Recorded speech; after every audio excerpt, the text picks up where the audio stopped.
Welcome back to Spyro. We are going to the boss of this world, the not Ninja Turtles related Middlehead. Does he listen to metal? Yeah. I don't think of Ninja Turtles when I hear Metalhead. I think of Jack and Daxter.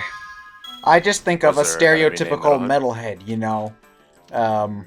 Always has like 50,000 band t-shirts. Always talks about, I don't know. The band. The band, Roadie. yeah. And does band-like activities. Yeah. Roadies. Yeah, Rudy. They talk about that one summer where they follow Black Sabbath on their tour all the time. I don't know. Back in 1970 something. Back in the good old days.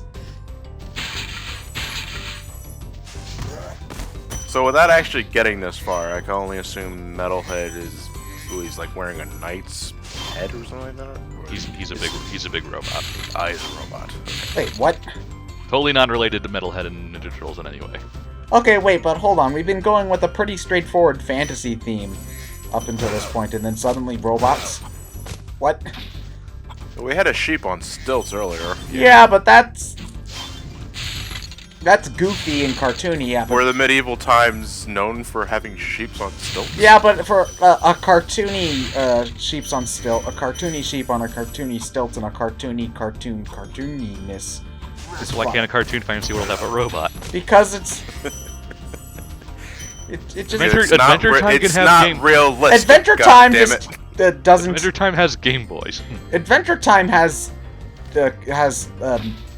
acid. That's what it is. That's just cartoons on acid the entire time. Like, that show makes basically zero sense. And you know what? I'm gonna piss off the internet again. I tried to watch a lot of that show and I just don't get it. I never watched an episode. It's I don't know. It's just there's bizarre and then there's just too bizarre. I feel. Did you ever watch Ren and Stimpy back in the day? Back in the day, but not for like at least. I don't 13 think he years. would. I don't think Ted would like it. No, I'm just saying, it's like, you think Adventure This Time's big bizarre. robot is all charged up to meet you. Attacking Bo, the bo, bo, power bo, will bo, soon bo. disrupt its power supply. That was Sad. bizarre too. Well, Bo is just making fun of Shonen Jump. Yeah. More so the anime itself or the dub? Both. Was that like actually in Shonen Jump or was it? Yeah, it was in Shonen Jump. It's why Yugi Moto has a cameo appearance. He does. Yeah. Huh. So what? Do you just have to break all these poles and then he dies? Or are there Or- gems in them? No, you have to break them. Oh, okay. He's running away like a little bitch. Oh, you don't even care about him. No. Money.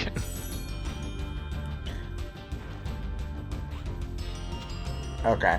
Yeah. Okay. Are the boss fights in this seem kind of anticlimactic? I guess. I don't know. Well, Oh, there's no build up to them. They're just They're just kind of given- smaller levels with a tougher guy in it. they're given as much focus and priority as a regular mook. They're just bigger. You know, we're used to games nowadays, and really, is it safe to assume that it really started with like Ocarina of Time, where you get like boss subtitles? Sort of. Not You get, like, well, fit- at least in like well, the boss subtitle thing, maybe Ocarina of Time started, but even in older games, you know, there was a certain sort of presence to when you fought the boss, because usually the music would change, you know, it would And he's dead. there's a certain presence that the boss would have. Here, it's just part of the. I guess you put it best where they're just another part of the level. So Well, Yeah. I'm talking more. That's what I was getting. At. Like in addition to the boss subtitles, like having a separate like a transitional like Cutscene. that that Yeah, shows like- the boss. Like Gex 2, Crash Bandicoot, they always have like when the boss stage starts, the camera pans over the boss, they do something. There's a health bar. Well, they start doing that for Spyro too, so. Yeah, you get like a free Aku Aku mask because shit's about to go down and you might take a hit. You know. Or Alternately, the bad guy gets on a jetpack and spends the whole boss running away. Ooh, that sounds foreboding. It seems like a lot of 3D platformer bosses tend to be lame. I guess I've noticed. It really just depends on the game. I noticed it's more of a problem for PS1 and the 64 games because they can only do so much. Yeah. Well, you know, I seem to remember Gex 2 and Crash 3 having really good bosses. 3 had some good ones, yeah. Banjo-Tooie has some interesting bosses too. Although I'm far more lenient with that game than other people, so you know. We noticed. Yeah. Fuck you, I can have my nostalgia boners just as much as you guys can. What are we looking for exactly? Gems. Gems? I think he's just looking for the rest of the gems, yeah. Yep. Oh, the gems make a sound too when you're close to them. They sort of, like, sparkle. Yeah. Okay. So at least Like this. they have that at the, so you know at least what general direction you're supposed to be in when you're looking for them. Generally, yes. Hopping, hopping, hopping like a little bunny rabbit. See, I wish, you know, I'm actually a bit envious. I really wish I was as lax as you were when it came to recording footage. What, Like, me? because to me, I got a very low tolerance for wandering. Yeah, I know what you mean. It really just depends on the game. Like, you forget where something is. In this game, I kind of know to expect it, so it doesn't bother me as much. I forget where something is, or I mess something up, reset, redo that recording session. Well, that's just because Yeah. you're a perfectionist. I would do that. I would do that if I were doing live commentary, but since this is post, I just edit. Yeah. It doesn't bother me too much. Mm-hmm. Hop. The only time I ever really re-record something is if I fuck up spectacularly, and even then sometimes I just leave it in because it's funny. And then Would you do it more often with a game that you really like well, compared to a game that you don't like? well, I'm obviously more inclined to try to do well with a game that I really like. Yeah. But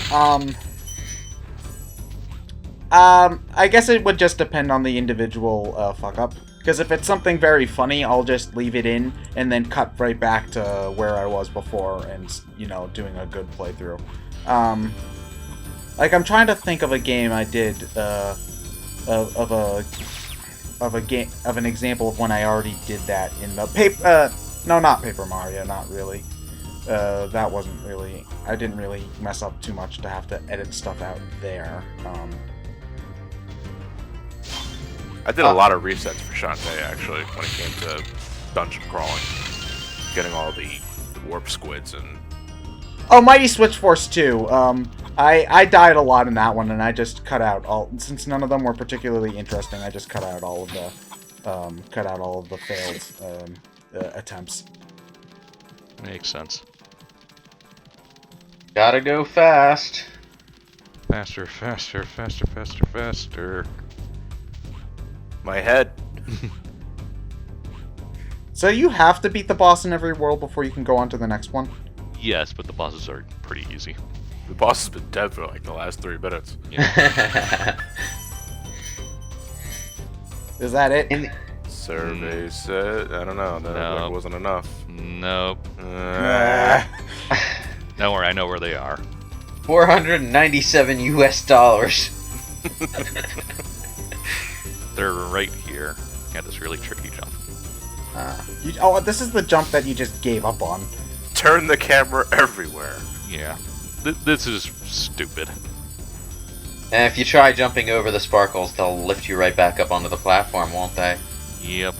If you charge, will that give you extra speed for your glide? It gives you speed, but it gives your jump a little bit. Yeah, so you don't go as high. You probably could have stood on that ledge that you just walked past. No, through you the can't. window. Oh. It does let you kind of cling to it a little bit, so you can just sort of keep your height a little bit longer. Yeah. Hey, One thing I always $1,000. keep a lookout for when I'm trying to make specific jumps. Is there anything else I can stand on that'll give me a higher ground? Yeah. Cray. That balloonist is cray. We're going to Dreamweavers. Dreamweavers. Oh dear. I don't think that these will be able to get me through the night, actually. Alrighty then. The balloon has landed. So is this where all of the weird levels in the game are? Generally, yeah. Wait, did you just kill Beaker? I was just about to ask that. You asshole! You just killed You know- Beaker. You know, when I was I'd rather kill Professor Honeydew, but Yeah, that guy's. I went back and watched some old Muppets clips. That guy's a dick. when I was younger, I had this weird fascination with floating, Sky Island based levels. no wonder So- you like Sonic 3. No, I mean, where you were on a bunch of little floating things in the sky. Like, I really liked this old demo of a Japanese anime cat girl mech platformer thing that never got translated. Whoa, slow down there. It was on a PlayStation Underground disc, sort of like a mech platformer where you played as an androgynous cat thing. And Almost reminds me of Mischief Makers They shouldn't be attacked. without the cap. Sounds all right to I have me. that actually, and I still haven't played the damn thing yet. So wait, if you really like floating island-based levels, then I got to assume that Skyward Sword is your favorite Zelda game. well, Skyward Sword didn't come out when I was 12, so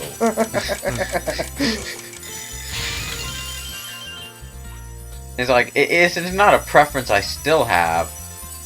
It's more just, something that I liked when I was younger. Like, it even extended to thinking Toe Jam and Earl 1 was awesome for a while. No. Yeah. 2 is good, but 1, no. Well. I do like the Aurora Borealis clouds up there. Yeah, this level looks nice at least. Yeah, it does. What keeps on shooting Beaker? I'm the magician guy. The thing about these sky-based levels, though, is that they're really easy to pull off with very little resources because most of the sky is just distant Empty background. space, You just need a good painting of a sky in the background and a bunch of little islands. It's very low poly. They tend to pop up a lot in games, especially where you have like a flight or glide feature, because then you don't even really have to think too much about how you like set up all of the different islands. They can just be like, oh, you can just glide to that one. Yeah, you can glide to that other one too. That, and you don't need to worry about, logically making the level structure look like it should naturally exist. This islands and stuff can be wherever the fuck, however high or low, and it doesn't matter. You can just focus on level design. Well, considering this level's motif, with Ryan, we had bonus levels earlier where you're just flying all over the world, going bug nuts. Is there any level in this game that's actually part of a level trope, like you have to complete for the sake of saving dragon and stuff like that, or is that just relegated to bonus levels? Bonus. There's no level you have to do aside from the bosses. Well, you have to get a certain. But amount you of have to dragons. rescue a certain amount of dragons. So yeah, it's not. You do have to obviously do a certain amount of levels to get enough dragons, but no level is particularly required. How many dragons do you need to reach the final boss? I forget. Ow. Oh, I remember saying the cap was 80. Yeah, But the I most don't is remember 80. how many. Yeah. The most is 80, so I think it's around 50 something. You really don't need to get that many. And as long as you're playing the levels of like the 3 or 4 dragons in a path, there's usually like 2 you'll find regardless because they're right on the way. So as long as you're just playing the levels and just keeping a decent eye out, you really should never be short for dragons. So what's the difference between these green sparkly ones and the blue sparkly ones? Nothing really. Oh. Oh, is that the guy who keeps on shooting them? Yeah. Because he was aiming for you. Oh. Well, that guy kind of sucks at shooting things then. So what is Spyro just like inherently bulletproof? No, you can still get hit by it, it's just that he misses. This is a fancy cannon. It shoots magic. Lasers, fuck yeah. That's pretty much just an updated version of the cannonball from the second one. Yep. Hello, Spyro. Nicely done. I'll be done when I've toasted that nasty Nork. Yay.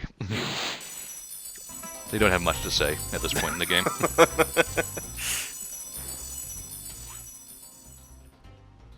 Did the music just disappear, or did it fade out? Yeah, it faded out, and unfortunately a lot of PlayStation 1 games had the problem of it's meant to restart the music, but it doesn't. Yeah, it's not properly looped. Yeah. Crash. Did like... you see that? I mean, the music's back, it's just... it goes silent for a little yeah, while. you know, the first Legacy of King game had that problem too. The music literally faded out and then started again every time it looped around. Yeah. Rondo of Blood did that, and Sonic CD first iteration did that too. Yeah, very early CD games didn't know how to loop audio properly. Yeah.